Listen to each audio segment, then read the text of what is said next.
నమస్తే రైతులారా, నేను మీ smart Nagaraja agriculture loss.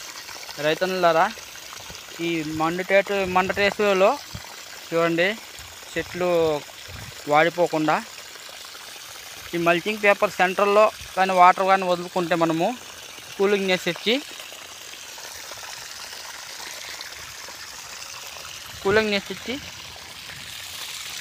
ఎండాకాలంలో చెట్లు వాడిపోకుండా ఉండడానికి ఇలా చేస్తున్నాను.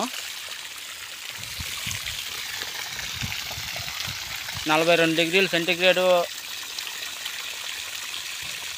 ఎండ కాస్తుందన్న. తగు జాగ్రత్తలు తీసుకుంటేనే మనం చేసే పంట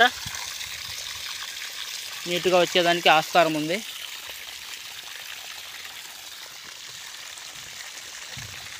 మల్చింగ్ పేపర్ సెంటర్లో చూడండి, వాటర్ వదులుతూ వెచ్చగా ఉండేదాన్ని చల్లపరిస్తే పంట అనేది ఏపుగా వస్తుంది, గ్రోత్ అనేది కూడా సూపర్గా వస్తుంది. మీరు కూడా వాడి ట్రై చేయండి. నా వీడియోని 10 మందికి షేర్ చేయండి. 10 మంది రైతులకు లైక్ చేయండి, షేర్ చేయండి, సబ్స్క్రైబ్ చేయడం మాత్రం మర్చిపోకండి అన్న. ఇలాంటి వీడియోస్ మీకు అప్డేట్ ద్వారా తెలియపరుస్తూనే ఉంటున్నా.